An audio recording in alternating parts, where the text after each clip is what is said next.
दोस्तों नमस्कार, स्वागत है आपका समाचार क्यारी हिंदी न्यूज चैनल में। हरियाणा विधानसभा चुनाव 2024 नामांकन प्रक्रिया शुरू हो चुकी है। मात्र 4 सप्ताह शेष हैं मतदान के लिए और आज हम मौजूद हैं बहादुरगढ़ विधानसभा क्षेत्र में।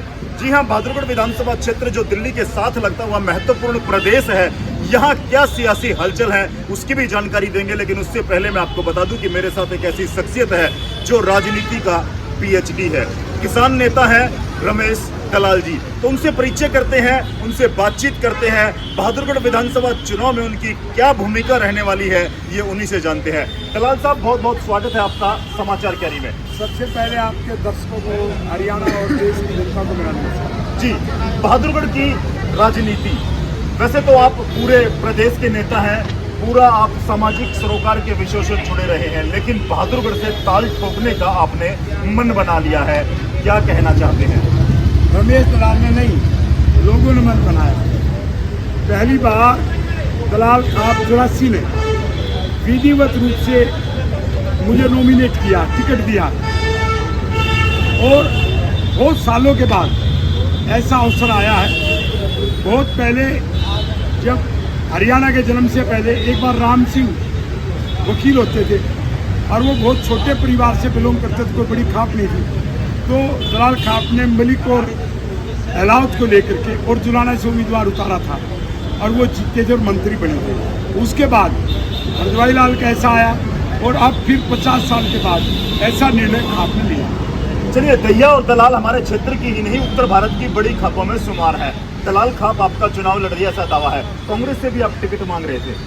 हाँ, ये लोगों की भावना थी, क्योंकि 10 साल कांग्रेस के नेताओं ने बीजेपी के खिलाफ लड़ाई नहीं लड़ी, वो लड़ाई लड़ी रमेश दलाल ने। तो रमेश दलाल और चुड़नी जो हमारे भाई किसान नेता, उनकी वजह से कांग्रेस की 5 सीट आई। तो कांग्रेस पे हमारा पहला हक बनता था। और राहुल गांधी कहते भी थे कि हम किसानों को, आंदोलनकारियों को टिकट देंगे। तो रमेश दलाल से ज़्यादा तो किसी का आंदोलन थे नहीं, लेकिन कांग्रेस वो टिकट नहीं दे पाई, वो सम्मान नहीं किया और ऐसा उम्मीदवार बार बार उतारा। मैं झज्जर की बात बोलूं जी, हमारे 4 विधायक कांग्रेस के और बहादुर से झज्जर का रोड जाता है। तो जब आप लोहे गांव में जाते हैं, उसके 3 उम्मीदवार खड़े होंगे, तो लोहे गांव में रोड पर नहीं जा सकते, पानी भरा है। वो अपने गांव का विकास तीनों नहीं करवा पाए और एक तो उनमें से विधायक है। तो आगे जाएंगे माजरा से आगे तो बेरी विधानसभा क्षेत्र के गांव लगते हैं, दाबोदा और दुलेड़ा। उसके बाद आप जाओगे बादली और झज्जर के गांव लगते हैं। 4 विधायक एक रोड को नहीं बनवा पाए। रमेश दलाल ने रोड भी निकलवाए, मेट्रो का विस्तार बहादुर से लेके आसोता जंगल में करवाया, जो कि चारों तरफ दिल्ली में आज तक नहीं हुआ।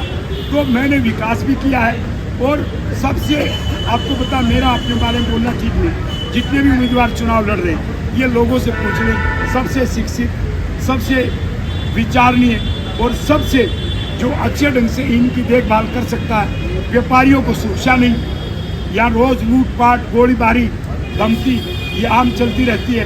तो इसलिए जनता का मन था कि अब की बार रमेश दलाल। तो इनका जो नारा है वो यही है, रमेश दलाल 3 पे भारी,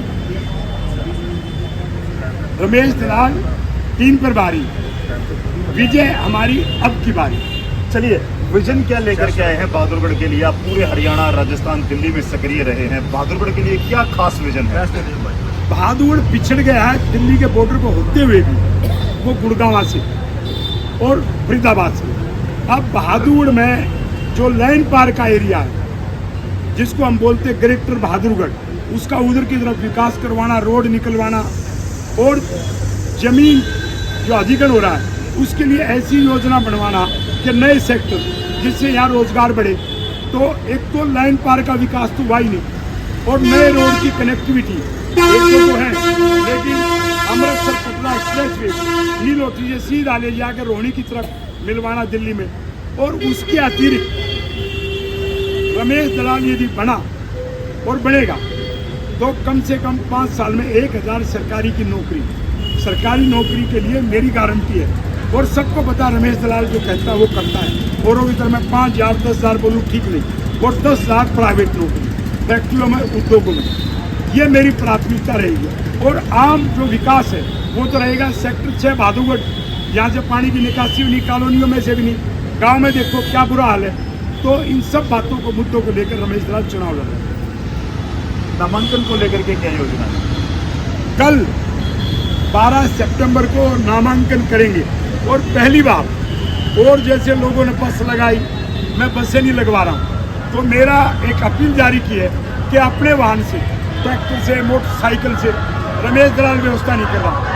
हमारे जो और उम्मीदवार है वो खुद व्यवस्था करके ला रहे हैं। और पहली बार आप देखेंगे कि मैं मेरे कार्यालय में बैठा हूँ, कल नामांकन भरने के बाद अभियान शुरू करूँगा, लोग खुद ही अपने वाहन से अपनी मर्जी से आएंगे। चलिए, रमेश दलाल जी कल नामांकन भरने जा रहे हैं और भादुरगढ़ की राजनीति में एक बड़ा चेहरा रमेश दलाल के तौर पर भादुरगढ़ वासियों को मिल रहा है। कल नामांकन की इन्होंने आज घोषणा कर दी है और कल से ये अपने चुनाव प्रचार को गति दे रहे हैं। दावा किया जा रहा है कि दलाल खाप और तमाम जो क्षेत्रवासी हैं उन्होंने रमेश दलाल को अपना उम्मीदवार माना है और वो ही चुनाव रमेश दलाल के लिए लड़ने जा रहे हैं। चलिए, बात करने के लिए बहुत बहुत शुक्रिया दलाल साहब। नमस्कार, आपके दर्शकों को, हरियाणा और देश की जनता को मेरा पूरे नमस्कार। धन्यवाद।